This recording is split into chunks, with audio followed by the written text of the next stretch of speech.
여러분 안녕하십니까? 백만개미 한세구입니다. 우리 시장 오늘 계속되는 하락에 대한 거의 끝날 무렵에 몸부림을 치는 것 같은 그런 느낌을 저는 받았습니다. 어쨌거나 시장은 이제 오늘은 하락을 하지 않았다는 데서 의미를 찾아야 될 것 같고, 두 번째는 대형주들을 중심으로 해서 시장 마지막에 어떤 좀 매수세가 형성이 됐다. 이런 것들이 좀 고무적으로 보여요. 미국 시장도 간밤에 우리 시장 못지않게 걔네도 헷갈리는 것 같아요. 그럴 수밖에 없죠. 그 대통령 선거라는 큰 이벤트를 앞에 두고 있고, 또 결과에 따라서 여러 가지 경제 정책이 많이 변할 거고, 또 지금 얘기는 되고 있지만 그냥 한쪽으로 놔둔 추가적인 부양책 관련도 그렇고, 그래서 미국 시장도 그렇게 심통한 게 없습니다. 그래서 3대 지수 모두 하락을 하면서 끝났고, 우리 시장도 몇 가지 이슈를 안고 출발을 했어요. 그래서 출발 자체도 되게 어려웠고, 걱정을 저도 내심 많이 했습니다. 그랬지만 어쨌거나 종가 기준으로 해서 코스피 시장은 11.67포인트가 올라갔어. 0.5% 정도 상승하는 강보합권 이상 나타냈고, 코스닥도 장 내내 힘들었어요. 그런데 이제 마지막에 좀 힘을 내서 0.3% 정도 올라가는 그런 상태에서 이제 마무리가 됐습니다. 여러분 아시지만 우리는 이제 어젯밤에 두 가지 이슈를 이제 갖고선 오늘 시장을 맞았어요. 근데 이제 첫 번째가 SK 하이닉스의 건입니다. 인텔이 갖고 있는 그 낸드 플래시 부문을 우리나라의 SK 하이닉스가 인수를 한다. 그 내용입니다. 간단하게 얘기하면 10조 3천억 정도를 지불하고 그거를 가져오겠다. 그러면 이제 그동안 SK 하이닉스 입장에서 보면 SK 하이닉스가 굉장히 이제 그 취약 부분으로 생각했던 낸드 플래시 부분이 해결이 되는 거예요. 그래서 이게 합쳐지면 종국에 가서 이쪽 낸드 시장의 점유율이 세계 2위 정도를 하게 되는 거죠. 진짜 이렇게 되면 이제 우리나라 삼성전자와 더불어서 대단한 거죠. 반도체 시장에서. 물론 이제 비메모리 부분은 아직도 더 가야 할 길이 멀지만, 그래서 여러분 아시지만 이게 이제 그 영업 양수도에 관한 중요한 사항이기 때문에 거래소에서 아침에 이거를 9시 반까지 거래 정지를 좀 시켰죠. 그래서 좀 쿨다운 시키는 거죠. 중요한 문제가 발생했으니까. 그래서 이제 30분부터 다시 단가로 재개를 시키는 그런 모습을 보였습니다. 근데 이제 SK 하이닉스는 그동안 좀 올라온 것도 있고, 우리 그 투자자들이 이런 거에 요새 되게 익숙해 있어요. 하여튼 뭔가 이슈가 있고 이벤트가 있으면, 이거 좀 되게 골치 아프다. 이런 생각 가지신 분들은, 아침부터 그냥 막 파셨고, 그래요. 근데 이제 이게, 저도 그거는 동의합니다. 장기적으로, SK 하이닉스 입장에서는 상당히 좋은 거죠. 이 낸드 부분을 보강한다는 거는 굉장히 좋은 거죠. 근데 이제 여기서 한 가지 문제가 뭐냐면, 그럼 이런 10조 3천억 원에 달하는 이 자금 마련하는 게 이제 만만치 않을 거다. 그거를 이제 시장에서는 좀 걱정을 하는 것 같아요. 그래서 요것도 LG화학에서도 그런 얘기 했지만, 요것도 조금 섬세하게 하면 시장을 잘 이해시킬 수 있었는데, 그래서 오늘 한 1,500원 정도 떨어진 가격에서 마감했습니다. 그냥 괜찮아 보여요.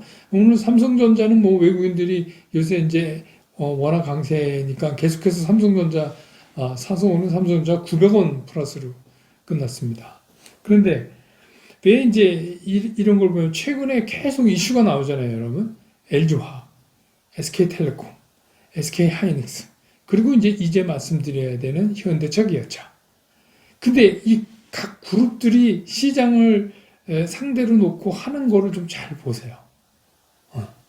그러면 다 똑같은 건데, 뭐 어떤 기업이 자기 기업 나쁘라고 뭘 하겠습니까?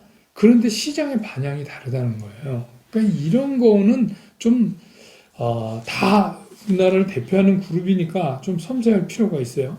자, 이제 현대차 얘기해보죠. 이게 3조 4천억 원, 어마어마한 돈이잖아요. 3조 4천억 원에 달하는 충당금을 설정해버리겠다는 거예요. 이게 굉장히 쇼킹한 겁니다, 이거. 그래서 충당금을 설정을 하면 어떻게 돼요? 3분기 실적이 이것만큼 주는 거예요. 현대 기아차에서 3조 4천억만큼 주는 거예요, 이익에서. 영업이익에서. 그러면 뭐 이거 적자 발표할 수도 있어요. 적자 발표할 것 같아요. 그러니까 그럼에도 불구하고 이거를 했다. 음. 근데 시장은 되게 웃겼다는 거죠. 시장에서 이거를 매수의 기회로 인식을 했다 하는 거예요. 그래서 정선 회장이 회장되고 이게 이제 첫 걸음으로 딱 내세운 건데 그래서 우리 이걸 이제 뭐 빅베스 뭐 그렇게 하죠. 그래서 이제 자기 본인의 회장 체제로 들어가면서 한 이게 첫 번째 작품이다 하는 겁니다. 근데 오늘 이렇게 결과를 보면 시장에서는 의외로 정의선 회장이나 현대차 그룹에 대한 이미지는 되게 그냥 나쁘지 않은 것 같다. 이런 생각을 들어요. 근데 우리가 현대 이러면 그 선대 고 정주영 회장님 같은 분 스타일 때문에도 그렇지만 되게 투박하고 막 그럴 것 같잖아요. 그런데 오히려 다른 그룹들이 이런 이벤트를 하는 거 보면 되게 투박한데 현대기아차는 아주 굉장히 섬세하게 했어요. 이거를 보면. 그러니까 똑같은 건데도 이렇잖아요. 음. 그래서 오늘 기아차는 150원 올라서 끝났고 현대차는 500원 뭐 중간에 올랐다가 플러스 났다가 500원 마이너스로 끝났으니까 이거 거의 뭐 충격을 안 받은 거다라고도 볼 수 있어요. 그러니까 장중에 다 그거를 했어요. 물론 이렇다고 해서 앞으로 조정이 없다 이렇게 볼 수는 없어요. 그렇지만 이런 그 어떤 이벤트 발표를 함으로 해서 주는 그 충격 자체를 당일로 봉합을 했다. 이거 어떻게 보면 이것도 그룹의 기술이에요. 그러니까 제가 느끼기엔 이거를 하기 위해서 준비를 참 많이 했다. 이런 느낌이 드는 거예요. 이거 그냥 막 하는 게 아니라 이걸 했을 때 시장은 어떤 반응이 보일까? 그럼 시장에서 그런 반응을 보였을 때 우린 뭘 어떻게 해야 될까? 뭐 이런 거잖아요. 근데 이제 그런 것들을 잘 정리해 놨다 하는 느낌을 제가 받아요. 그래서 이거는 이제 그런 이제 계속해서 뭐 리콜 사태 일어나고 뭐 이런 거에 대한 충당의 의미도 있고 조금 다른 쪽으로 보는 의견들도 있어요. 그 의견들 중에 대표적인 게 뭐냐면 이거는 이제 정의성 회장의 그 자신의 지분 구도를 조정하는 그런 큰 그림을 바탕에 깔고 있다 하는 거죠. 여러분 아시지만 현대차의 그 모비스의 지분은 정몽구 회장님이 더 많죠. 지금 정의선 회장보다. 근데 정의선 회장이 제일 많이 갖고 있는 게 뭐냐면 현대글로비스예요. 현대글로비스를 정의선 회장이 23% 넘게 가지고 있어요. 그래서 그것도 동시에 지금 이게 밑그림이 그려진 거 아니냐. 그래서 오늘 외국인들은 또 현대글로비스를 많이 샀어요. 그래서 현대글로비스는 오늘 25,000원 올랐거든요. 거의 한 15% 가까이 상승을 했어요. 근데 이제 이런 거에서 우리가 그거를 볼 수가 있죠. 그래서 되게 현대에서 오는 느낌이 투박할 줄 알았더니 의외로 스마트하게 이거를 정리를 했다. 이런 생각이 들고 앞으로 이제 다음 주 월요일 날 현대기아차 실적 발표가 있어요. 그럼 이제 실적 발표 끝나고 뭐 컨퍼런스 콜 하면서 여러 가지 얘기들이 나오지 않겠어요? 근데 이미 정리를 다 그런 거에 대한 정리를 해놓은 것 같고, 요 충당금 하는 것도 이렇게 충당금을 우리는 충당금을 잡아야 되겠습니다 하는 것도 스스로 원해서 자율 공시를 한 거잖아요.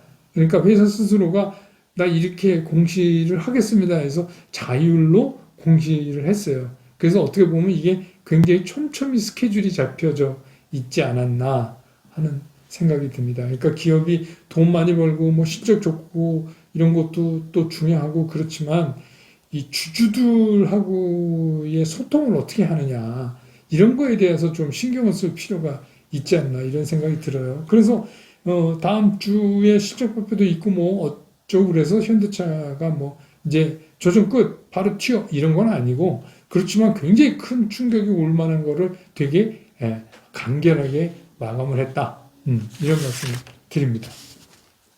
오늘 이제 썸네일 제목 보고 여러분 깜짝 놀라셨을 거예요. 이 전문가란 사람들의 말을 도대체 어디까지 믿어야 되나? 이게 이제 왜 이런 말씀을 드리냐면, 제 댓글에도 그렇고, 제 댓글은 뭐 그렇게 많은 편 아닌데, 그러니까 이 요즘에 이제 소위 말하는 전문가, 증권 전문가, 이 전문가 누굽니까? 증권회사 임직원이거나 애널리스트 뭐 증권회사, 또 관계기관, 아니면 또 뭐 슈퍼개미, 돈 무지 많이 벌었다는 슈퍼개미, 그 다음에 뭐 이제 또 사설 전문가 있죠. 뭐 이렇게 돈 받고 시장 리딩해주는. 이제 뭐 거기다 저 같은 사람까지 전문가라고 뭐 이렇게 통칭을 하는데 저는 이제 전문가는 아니고, 저는 옛날부터 이제 그 전문가란 말을 되게, 좋아 안 하죠. 왜냐하면 주식 시장에 세상에 전문가가 어디 있습니까? 딴 부분은 전문가가 있을 수가 있어요. 어떤 테크놀로지를 갖고 하는 그런 거에는.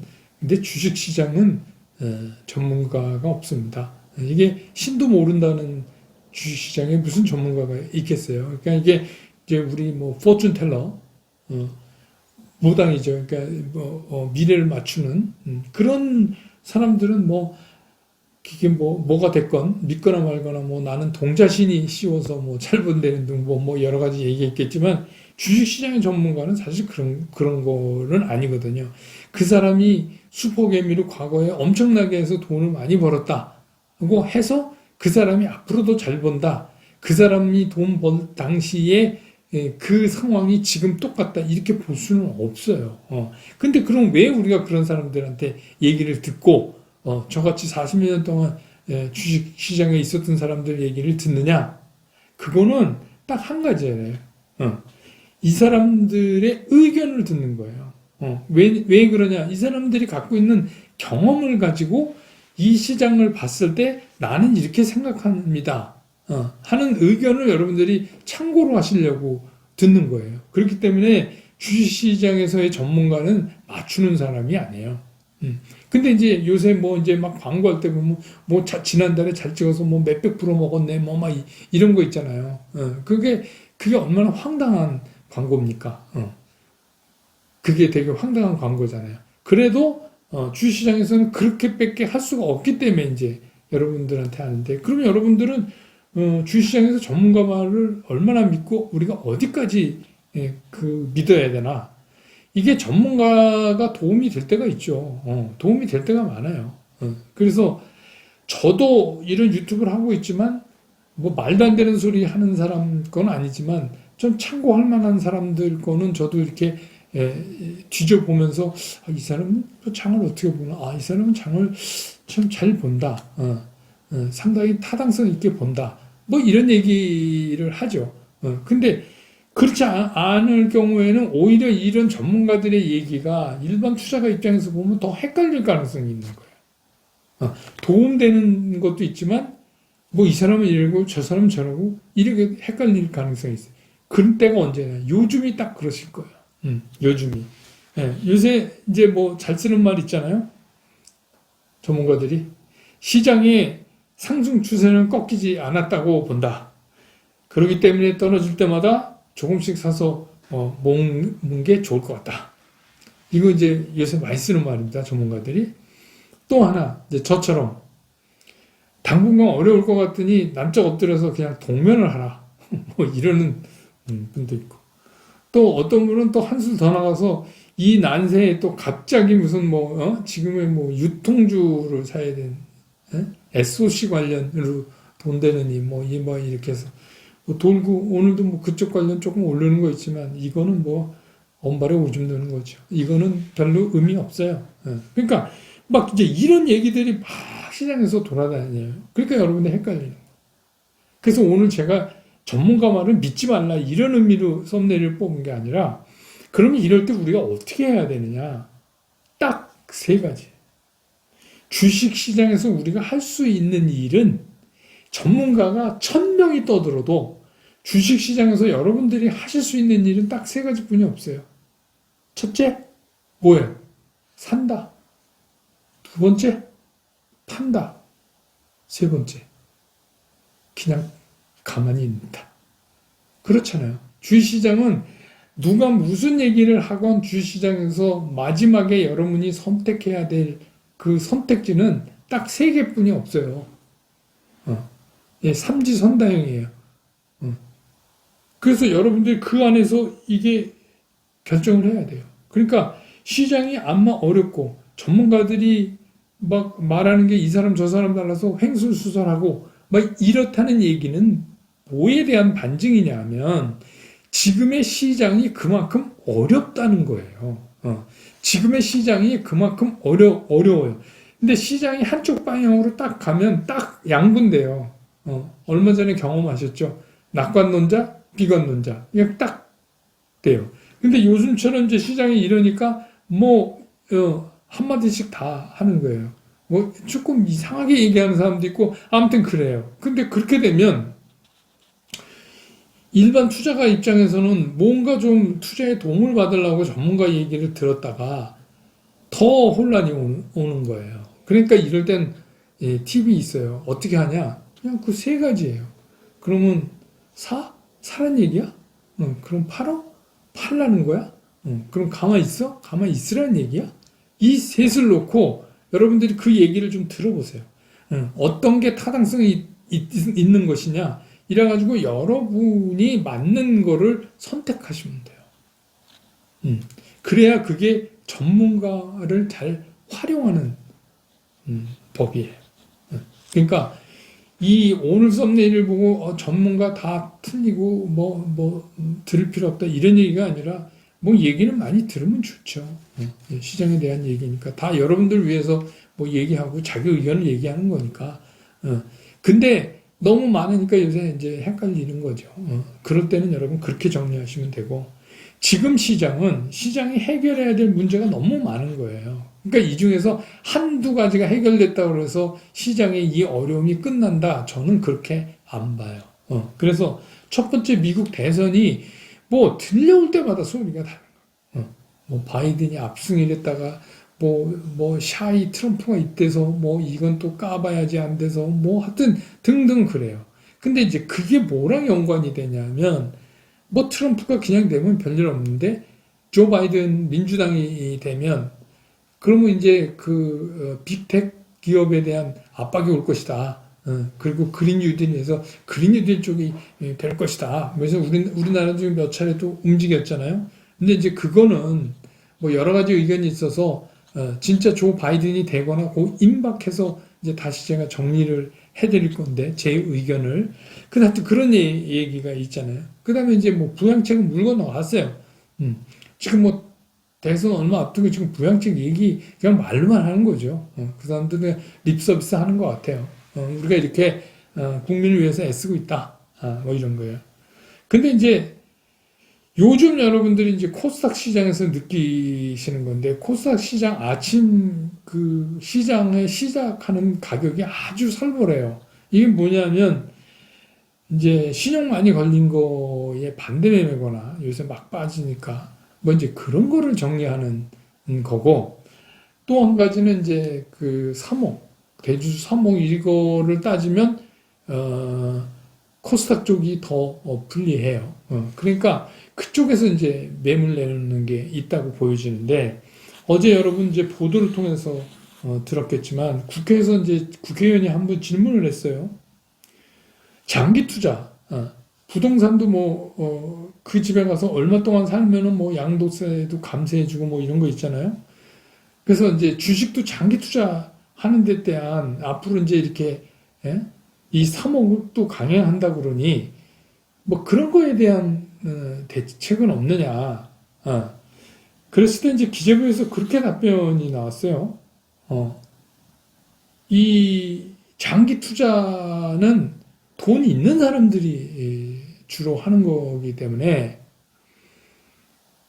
돈 없는 사람이 아니고 돈 있는 사람들한테 자꾸 혜택을 주는 그런 성향이 있다. 그래서 있는 부자한테 감세를 해주는 효과가 있다. 그래서 고르지 않는다. 이런 겁니다. 그 얘기는 이제 더불어서 이게 그럼 왜 오래 가지고 있는 사람한테는 왜 감세를 해줘야 되냐? 그건 이제 이런 거죠. 주식시장, 주식이라는 게 인플레이션을 수렴하느냐는 문제예요. 근데 이제 주식은 그런 거 없다. 이렇게 보는 거죠. 인플레이션을 수렴하면 당연히 오래 가진 사람 감면을 해줘야죠. 근데 이제 우리나라 기재부가 보는 시각은 그런 것 같아요. 장기 투자는 돈 있는 부자가 치고받고 단타는 돈 없는 그냥 보통 사람, 요새는 보통 사람 없죠. 보통 이하의 사람? 이렇게 갈라서 본다면 이거 되게 위험한 발상 아닌가. 그러니까 이 3억도 모든 게 거기서 출발하는 것 같다는 생각이 어제 저는 들었어요. 그래서 이게 도대체 뭔 소린가? 이게 뭔 소린가? 이게 미국도 장기 투자에 대해서는 감세가 있다 그래요. 근데 도대체 이게 뭔 소린가? 그러면 예를 들어서 뭐 장기 투자하고 이 30살 먹은 사람이 직장 들어가갖고 매달 월급 타서 계속 주식을 좋은 주식 사서 모아서 이거는 내 은퇴 자금이다. 이래갖고 은퇴할 때까지 그걸 모았다. 그럼 그 사람 상이라도 줘야 되는 거 아닙니까? 감면이 아니라. 근데 그거는 부자한테 그걸 해줘서 못하겠다. 이게 뭔 소린지 그거 잘 모르겠어요. 그러면 부자가 아닌 개인들은 맨날 치고받고만 하라는 얘기인지 장기 투자에 대한 그럼 그런 페이바를 줘야지 되는 거 아닌가요? 그래야지 또 일반 국민들이 주식시장에 많이 들어오고 그래야 주식시장이 발전하고 주식시장이 발전해야 좋은 회사들이 많이 생기고 애플이나 테슬라 우리나라로 하면 네이버 다음 뭐 그런 게 생기고 그래야 또 거기서 고용이 확대되고 뭐 그런 거잖아요. 근데 어떻게 이런 수평적 사고를 하고 있는지 모르겠어요. 저는 뭐 이게 차원이 높은 생각을 할 거라고는 처음부터 생각 안 했지만 이 정도인지 몰랐어요. 참 답답합니다. 그래서 뭐 한국 떠나서 미국 시장 투자한다고 성악개미가 되겠다고 막 그러시는 분들 댓글 많이 올라오는데 저는 사실 가슴 아파요. 한국 시장 놔두고 미국 시장 가서 잠도 못 자고 눈이 토끼 눈 되면서 우리가 주식 투자를 해야 되겠습니까? 조국의 시장을 버리면서. 이거 누가 만드는 거예요, 이거? 이런데도 정신 못 차리고, 그러면서 이런 얘기잖아요. 제가 그랬잖아요, 어제. 이거 그냥 강행하면, 3억 강행하면, 이것 때문에 생기는 문제에 대해서 이거 강행한 사람이 책임져야 되겠다. 그 비슷한 얘기를 자료 찾아보니까 국회에서 나왔더라고요. 부총리 하신 말씀이 나는 자리에 연연하지 않습니다. 진짜 헐이에요. 이게 뭔 소리입니까? 버스 운전사가 만취해갖고 막 돌아다니다가 당신 그러다 사고 나면 어떡하려고 그래? 당신 책임져야 돼. 나는 버스 기사 자리에 연연하지 않습니다. 뭐 이거 같은 거잖아요. 황당해지고 있습니다. 네. 하여튼 뭐 시장은 변함없으니까 오늘 영상은 뭐 이렇게 줄여야 되겠습니다. 이렇게 줄이고 오늘 시장이 약간 끝에 하락은 멈췄지만 그렇다고 시장이 안정감을 찾았다 이렇게 볼 수는 없고 우리의 겨울잠은 아직도 계속된다 하는 게 제 생각입니다. 내일도 시장 보고 정리해서 다시 여러분 곁으로 돌아오겠습니다. 여러분 고맙습니다.